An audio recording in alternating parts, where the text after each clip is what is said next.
I set that business card down on the mahogany table like I was placing the final chess piece. Bryce Sullivan looked at it and started laughing. Not a chuckle, but a full-blown, arrogant laugh. The kind of laugh that says, "I own this room and everyone in it." He had no idea what was coming. "My name is Wesley Barnes. I'm 49 years old, and if you work in corporate compliance anywhere around Charlotte, you probably know who I am. If you don't, well, that's exactly how I like it. I'm not the guy on Forbes covers or giving TED Talks about disrupting industries. I'm the guy who makes sure those people don't get their companies sued into the ground. So let me tell you how a 29-year-old kid tried to destroy my career and ended up destroying his own instead." It started on a Tuesday morning in late October. The conference room air conditioning was doing that thing where it hums just loud enough to give you a headache. We're all sitting around this massive oval table that probably cost more than most people make in a year. The Iron Veil Capital team was there. The buyers. Sharp suits, sharper eyes, watching everything like hawks. Bryce stood at the head of the table looking like he'd stepped out of a business magazine. 29 years old, perfect jawline, expensive suit that was just a little too blue. You know the type. Reads one Steve Jobs biography and thinks he's the next tech genius. "We need to make some tough decisions to streamline our synergy with the Iron Veil portfolio," he said. "I swear this kid couldn't order coffee without using the word synergy. Here's the thing. I'd been at Titan Guard Systems for 14 years. Built their entire compliance framework from scratch. Every vendor contract, every audit protocol, every safeguard that kept $2.8 billion in transactions flowing smoothly. But to Bryce, I was just dead weight." His eyes swept the room and finally landed on me. "Wesley, we're moving in a different strategic direction regarding our compliance framework. We feel your role is no longer aligned with our agile methodology. Effective immediately, we're dissolving your position. Just like that. 14 years gone in 2 sentences. You're probably wondering why I didn't lose my mind right there. Truth is, I saw it coming. When you work in risk management, you learn to read the signs. And brother, the signs were everywhere. Let me back up a bit. Before Titan Guard, I spent 8 years in the Navy as an electronics technician. The military teaches you one thing above all else: proper preparation prevents poor performance. When I got out and joined Titan Guard, I didn't just do my job. I built systems, real systems, the kind that don't break when some hotshot decides to reinvent the wheel. Titan Guard handled financial compliance for automotive dealership networks across the Southeast. Boring stuff, right? Wrong. One screw-up, one missed regulation, one vendor going sideways, and the whole thing collapses. That's where I came in. I remember this one Thursday night about 3 years ago. Storm knocked out our primary data center in Ohio at 11:30 p.m. Our 3 biggest clients were about to lose their transaction logs. If that data went dark for more than 4 hours, we'd owe penalties that would wipe out our entire quarterly profit. The VP of Engineering? Asleep. CTO? Flying to London.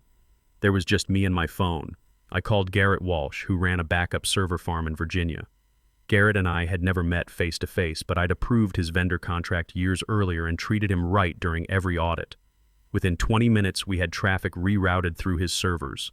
Crisis averted. When the executives showed up the next morning with their fancy coffee, they had no idea we'd been 20 minutes away from disaster.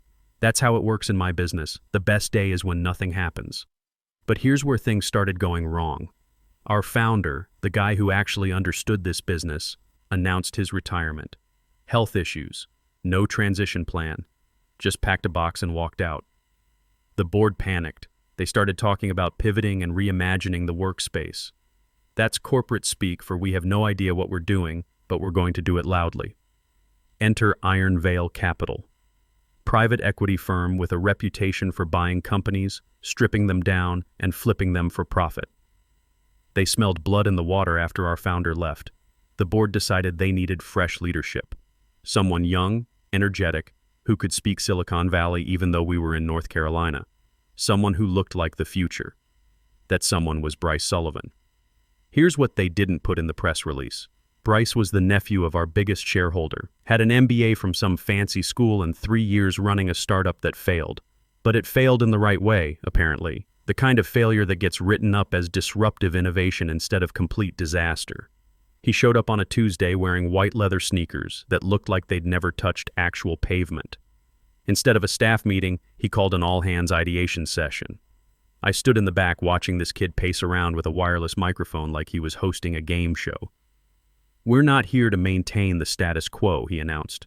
"We need to stop thinking like a legacy infrastructure provider and start thinking like a fluid ecosystem of solutions." I counted. He used reimagine 7 times in 40 minutes. Used risk exactly 0 times. The sales team ate it up. Finally, someone who'd get rid of all those boring compliance requirements. To me, he sounded like someone who'd never seen what happens when the wheels come off. First thing Bryce did was relocate my office. I came in one morning to find movers packing up my stuff. "We need your space for collaborative energy," he explained, like that meant something. "You're moving to a flex space near the archives, closer to all those files you're always worried about." My new office was a folding table crammed into a corner next to the server room. Hot, loud, smelled like burnt electronics. When those industrial printers started running, the whole floor shook. That's when I realized what was happening. This wasn't reorganization, this was exile. But the physical move was just the beginning. Next thing I knew, I was cut out of the weekly leadership meetings I'd attended for a decade. When I asked the executive assistant about it, she couldn't look me in the eye. "Calendar sync error," she mumbled. I walked into that conference room anyway. Through the glass walls, I could see them all there. Bryce at the head, some new innovation consultant with a man bun drinking kombucha, heads of sales and marketing. The whole gang. "Sorry I'm late," I said, stepping inside. The room went quiet. Bryce looked up with that expression you give a kid who's wandered into the adults' conversation. "Wesley, this is a strategy alignment session. We're discussing high-level vision today." "I know. I've got input on how the new strategy affects our vendor relationships." Bryce let out this long, theatrical sigh. "Look, Wesley, we value your input, but right now we need strategic thinkers. You're very tactical. We'll loop you in when we need someone to check the boxes." Tactical. Like it was a dirty word. In the corporate world, calling someone tactical is like calling them the help. It means you fix things while the important people make decisions. I looked around that room. The VP of engineering was studying his notebook real hard. He knew my tactical work was the only reason his team wasn't testifying in front of Congress right now. But he wasn't about to stick his neck out. He had a mortgage and stock options. "I understand," I said, and walked out. So there I was, sitting at my folding table next to the recycling bin, watching this train wreck happen in slow motion. And here's the thing about train wrecks. They're only disasters if you're on the train. If you're standing safely on the platform with a camera, they're just documentation. See, while Bryce thought he'd neutralized me, he'd actually done something much more dangerous. He'd made me invisible. And in a company that runs on rules and regulations, the invisible guy is the most powerful guy in the room. The company started falling apart almost immediately. Bryce spent his days giving speeches about disrupting paradigms while completely ignoring how the business actually worked. He approved projects that violated our service agreements. He promised clients features that our security protocols explicitly forbade.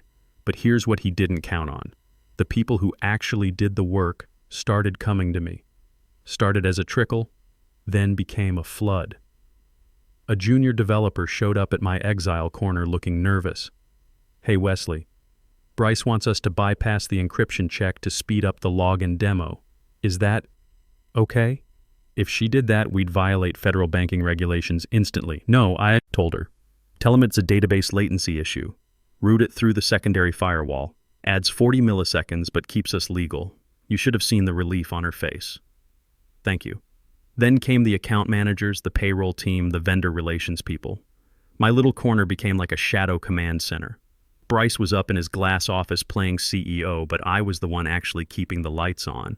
Now, I could have just let them all follow his stupid orders, could have watched the whole thing burn down and said I told you so, would have been satisfying in a petty way. But I didn't do that. Not yet. I had a duty to the system I'd spent 14 years building. However, I stopped fixing things for free. I created a new folder on my personal drive, called it Project Documentation. Every time someone came to me with one of Bryce's brilliant ideas, I asked for it in writing. Started collecting every email where he told people to ignore safety protocols, every directive to cut compliance corners, every streamlined solution that would have gotten us shut down. Bryce thought I was beaten because I was quiet. He'd see me sitting by those printers and think problem solved. He had no idea I wasn't just working. I was building a case. Meanwhile, he kept digging his own grave deeper. One afternoon, he actually stopped by my desk, looking all pleased with himself. "Hey, Wesley, just wanted to say, things seem to be running smoothly. This new structure is really working out." He was taking credit for the stability I was secretly maintaining. "It's certainly different, Bryce," I said. The printer next to me started up, spitting out contracts I needed to review. He laughed and patted my shoulder. This condescending, heavy pat like you'd give a dog. "Keep up the good work," he said, and walked away. I watched him go, then opened project documentation and dragged 3 more emails into it. The ammunition just kept coming. Then, Iron Veil Capital's due diligence team arrived. Now, when a private equity firm buys a company, there's always this show they put on. Handshakes, catered lunches, PowerPoint presentations about shared values and synergistic opportunities. That's the theater part. But underneath all that pageantry, there's the due diligence team. These people don't care about your mission statement or your ping pong tables. They care about liability. They care about lawsuits hiding in the filing cabinets. They care about finding the bodies. The Iron Veil team was 12 people in expensive but boring suits. They moved like a pack of wolves who'd done this dance 100 times before. Set up shop in conference room B, covered the glass walls with paper, and started demanding access to everything. Bryce treated their arrival like he was hosting the Olympics. Spent every morning in the main boardroom giving high-energy presentations about growth curves and market disruption. You could see him through the glass, waving his hands at charts that looked like hockey sticks. But while Bryce was selling dreams upstairs, the analysts were downstairs looking for nightmares, and because they were looking for truth, they kept finding me. Started with small stuff. A forensic accountant stopped by my folding table looking confused. "Excuse me, I'm looking for whoever signs off on vendor compliance. The org chart says it should be the director of operations, but every approval for the last 3 quarters has the digital signature W. Barnes. That you? That's me." He made a note. "And the disaster recovery protocols. There's an update time-stamped 3:00 a.m. last Tuesday. Also you? Also me. This happened 4 times a day. Every time the Iron Veil team hit a wall trying to figure out how things actually worked, the trail led back to the guy sitting next to the recycling bin. They were polite about it, professional, but I could see the questions forming behind their eyes. Why was the person who seemed to be running the operational show sitting in a hallway? Then came the invitation that changed everything. Thursday afternoon, a calendar invite popped up on my screen. Operational Reality Check. Hosted by Diane Foster, Chief Technology Officer, Iron Veil Capital. Location, Conference Room 4. Time, 4:00 p.m. My stomach dropped. Diane Foster was legendary in the industry. She wasn't some finance person who looked at spreadsheets. She was an engineer who'd moved into private equity. She knew code, knew systems, could smell through a firewall from 3 states away. I showed up exactly on time. Didn't bring my laptop, didn't bring notes. Whatever this was, I had a feeling it wasn't something I wanted documented. Diane was sitting at a small table reading a thick document with a red pen. She was maybe early 50s, short steel gray hair, glasses with thick black frames. She looked up when I walked in. "Close the door, Wesley." I closed it. The room felt small, airless. "This is a proposal your CEO gave us this morning," she said, sliding the document across the table. "He calls it the Velocity Initiative, claims it'll reduce operational costs by 25% and speed up client onboarding by 40%. Very impressive numbers." I looked at the cover page. Buzzword bingo, unlocking value, removing friction, empowering agility, standard Bryce vocabulary. Then I flipped to the actual implementation plan. My blood went cold. Bryce wasn't proposing efficiency. He was proposing corporate suicide. He wanted to remove triple-check verification for new vendor banking details, automate audit trails for high-risk transactions without human oversight, dissolve the separation between coding and deployment teams. Basically, he wanted to remove the brakes from the car to make it go faster without mentioning we were driving on a mountain road in a blizzard. "Well?" Diane asked. "Here's the moment where I had to choose. I could lie, be a good soldier, support my boss even though he was an idiot, maybe keep my job for a few more months. Or I could tell the truth. I put my hand on the folder. It'll certainly speed up onboarding. And within 6 months, we'll violate service agreements with our 3 largest banking clients. They require human verification for all code deployments. That's in the contract. If we automate it, we're in breach immediately. Diane didn't blink. Continue. Removing vendor verification checks saves maybe 40 hours of work per month, but based on current threat patterns, it increases wire fraud probability by about 60%. Last company in our sector that tried this lost $4 million to a phishing scam in the first quarter. Federal implications? I took a breath. We handle data for Sarbanes-Oxley regulated entities. Remove the audit trail separation like this document suggests, and we fail our external audit in January. Fines start at $50,000 per violation. Reputational damage would be terminal. Diane stared at me for a long moment. She wasn't surprised. She was getting confirmation of what she already suspected. Tell me the truth, Wesley. This company, the actual mechanics of it, how much runs through you? Loaded question. Say too much, I sound arrogant. Say too little, I'm useless. I went with honesty. I don't write the code and I don't sell the contracts. But I make sure the promises our sales team makes are promises the code can actually keep. I'm the translation layer. Remove that layer, and you've got 2 groups speaking different languages, signing contracts nobody understands. She closed the folder with a snap. Thank you, Wesley. You can go. I stood up feeling like I'd just walked a tightrope over a canyon. Ms. Foster, does Bryce know we had this conversation? Diane smiled. A small, dry smile. Bryce thinks I'm meeting with marketing about font choices. Let's keep it that way. That night, I was sitting at my kitchen table around midnight, staring at my laptop screen. Not working for TitanGuard anymore, working for myself, organizing documentation for the lawsuit I figured was coming. Then my email chimed. New message from an Iron Veil domain, but not from Diane. The sender was just a string of numbers and letters, probably a temporary admin account. No subject line, no message text, just an attachment. Project TitanGuard Transition Framework, draft v4.docx. I ran it through my virus scanner. Clean, clicked open. It was the legal framework for the merger deal, covered in red editing marks. Track changes was turned on so I could see the internal arguments between Iron Veil's lawyers and their operational team. I scrolled to page 42. There it was, highlighted in yellow. Operational continuity and risk mitigation. The text laid out a special provision. If the acting CEO demonstrated a pattern of decision-making that triggered 3 or more Class A operational risk indicators, the board could activate something called the Continuity Authority Clause. Translation: if the CEO screwed up bad enough, his operational control got transferred to someone else. Next section, Continuity Authority. It said, decision-making power for vendor contracts, audit protocols, and system integrity would revert immediately to the designated Continuity Authority. Next to those words was a placeholder in brackets. TBD, board approval required. TBD, to be determined. Iron Veil didn't trust Bryce. They were buying the company but building a kill switch into the contract. They just hadn't decided who got to pull the trigger. Someone inside Iron Veil, maybe Diane, maybe someone who worked for her, had leaked this to me. They were showing me the rules of a game Bryce didn't even know he was playing. I saved the file to my encrypted drive and renamed it Grandma's Recipes. Boring name, harmless name.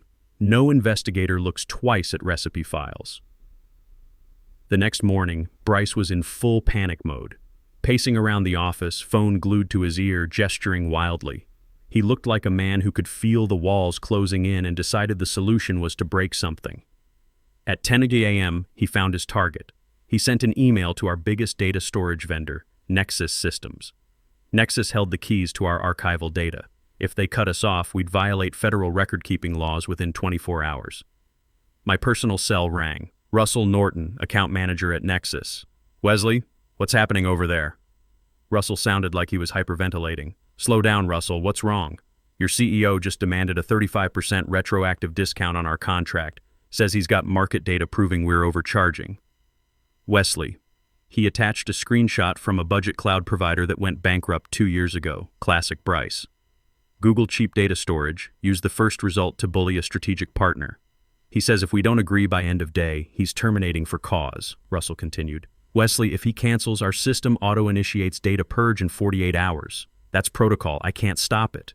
Russell, listen carefully. Don't reply to him. Don't call him. You're going to have a communication error. Email server problems. Buy me 48 hours. Wesley, trust me. 2 days. I hung up and opened my email. Found Bryce's message to Nexus. It was worse than Russell described. Arrogant, legally dangerous, written by someone who had no idea what he was threatening to destroy. I forwarded it to compliancearchiving@titanguard.com. That was our automated logging system that nobody checked regularly. But I knew Iron Veil had set up monitoring on that inbox during due diligence. I typed one line. FYI, vendor relationship risk. Potential data sovereignty loss imminent if contract voided. Hit send. Just lit the fuse. An hour later, my phone vibrated. Diane Foster. Did you authorize the communication to Nexus Systems this morning? Her voice was ice cold. No. Is Bryce's pricing data accurate? I looked at the server racks humming across the room. The data he used was from a consumer cloud provider that went bankrupt 2 years ago. Comparing that to Nexus is like comparing a bicycle to a fighter jet. If Nexus terminates for cause, what's the damage? We lose encryption keys for 40% of our transaction history. Our 3 biggest banking clients require 99% uptime on historical data. They'll invoke penalty clauses at $275,000 per hour. If we can't restore access in 30 days, they can seize our IP as collateral. Silence. Then, send me the breakdown. Don't copy Bryce. 20 minutes. The weather changed after that email. Up until then, Iron Veil treated Bryce like the captain and me like some disgruntled passenger. Now, the dynamic flipped completely. Iron Veil's technical team stopped asking theoretical questions and started asking, what do we do? An hour after I sent that risk analysis, their lead auditor messaged me directly. Wesley, about the server migration Bryce proposed last week. If we need to halt it immediately, what's the safest rollback? They weren't asking Bryce anymore. They were asking me. By afternoon, information flow had completely bypassed the executive suite. Bryce was still up there drawing diagrams and talking about paradigm shifts, but the real operational data was flowing between my exile desk and Iron Veil's war room. Bryce started sensing it around 3:00 p.m. He came down to see me, trying to look casual, but you could tell he was rattled. Wesley, I feel like there's some disconnect with the Iron Veil team. They're getting bogged down in details that don't matter for the big picture. They have technical questions. I'm answering them. He stepped closer to my desk. Look, we got off on the wrong foot, but we need a unified front here. We're on the same team, right? Same team. After he'd exiled me to a folding table and cut me out of every important meeting for months. I'm not on a team, Bryce, I said. I'm on the payroll. As long as I'm getting paid, my job is making sure our operational data is accurate.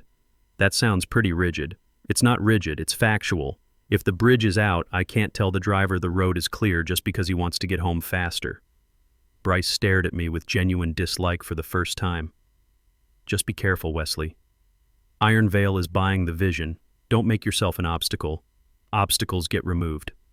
That was the threat. He walked away thinking he'd intimidated me. What he didn't know was that I'd already gotten another email from Diane. Single attachment, an organizational chart, draft post-acquisition structure for TitanGuard systems.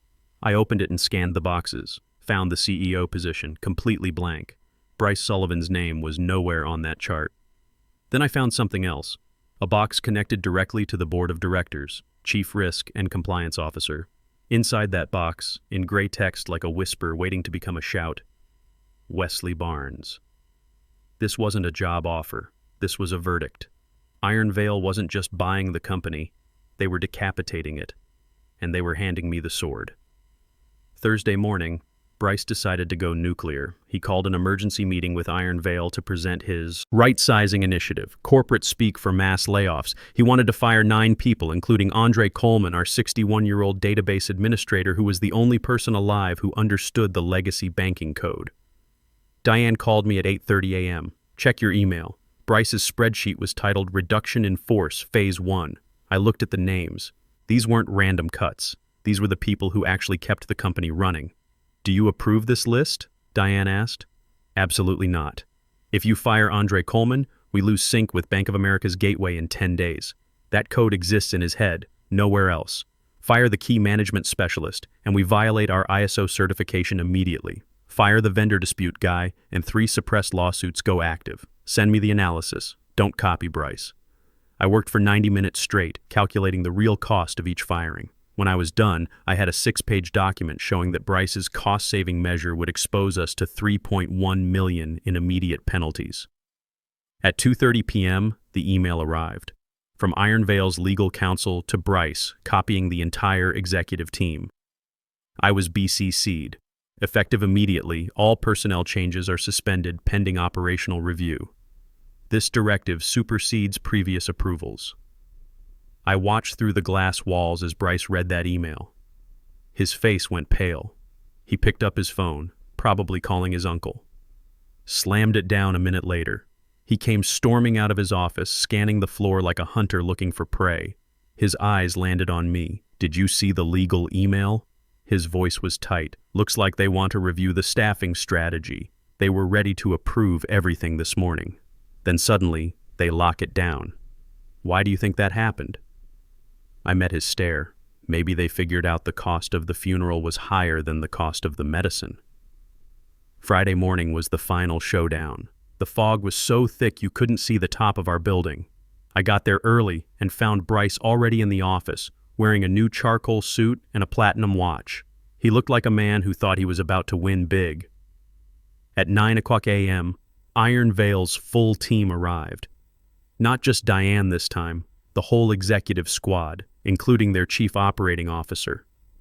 When the COO shows up personally, someone's getting fired. The question was, who? We all filed into the main conference room. Bryce set up his laptop, ready to give his Titan Guard 2.0 presentation. I sat at the far end of the table, directly across from him. He stood up, buttoned his jacket, and launched into his vision speech. "Today we trim the fat and start the engine," he announced. Then he got to the part he'd been waiting for. "As part of this restructuring, we're dissolving the position of Senior Director of Risk and Audit. Wesley, we've prepared a transition package. 30 days consulting to hand over your keys, then we wish you the best." The room went dead silent. I stood up, walked to my bag, and pulled out a single cream-colored business card. Walked the length of that table and placed it right on top of his severance paperwork. Bryce looked down and saw my name with a new title underneath. Chief Risk and Compliance Officer. He laughed. That same arrogant laugh from the beginning. "What is this supposed to mean?" "You're fired, Wesley." I looked at Iron Veil's general counsel. "Mr. Phillips, would you please read Article 4, subsection B of the transition agreement?" Phillips opened his binder and read in a flat, legal voice. "In the event the acting CEO demonstrates a pattern triggering 3 or more Class A risk indicators, operational control transfers to the designated continuity authority." "What risk indicators?" Bryce demanded. Diane pulled out her printout. "October 12th. You threatened to cancel our primary data vendor based on false pricing data. October 15th. You tried to fire 9 critical personnel, exposing us to $3.1 million in penalties. Yesterday, you attempted to bypass federal compliance protocols. Who gave you this information?" Bryce turned to me, his face red. "I didn't give them anything, Bryce. I logged operational data into our compliance system. The same system you never checked because you thought compliance was boring." The COO leaned forward. "Mr. Sullivan, we're not firing you. We're reassigning you to Junior Operations Coordinator at our Omaha facility. You'll be tracking shipping manifests." Bryce stared at the paper. "Omaha? Data entry? 6 months salary? No direct reports. Alternative is voluntary resignation with nothing." The fog outside was lifting, revealing the city Bryce thought he owned. He looked at my business card on the table, then at me. "You planned this whole thing." I picked up my bag. "No, Bryce. I just documented what you did. You provided all the material yourself." I turned to the Iron Veil team. "I'll be in my office, the real office. We've got vendor relationships to repair before quarter close." As I walked toward the door, Bryce called out one last time, "Why didn't you just tell me?" I stopped and looked back. "Because you wouldn't have listened. You were too busy laughing." 6 months later, I'm running compliance for the entire merged operation. The company's more stable than it's been in years. Bryce? Last I heard, he's still in Omaha counting shipping containers and posting on LinkedIn about learning experiences. Sometimes the system works exactly like it's supposed to. Experience beats arrogance. Competence beats connections, and documentation beats everything. That's how a 29-year-old kid who thought he could laugh his way past 14 years of institutional knowledge learned that some people you just don't mess with. The hard way.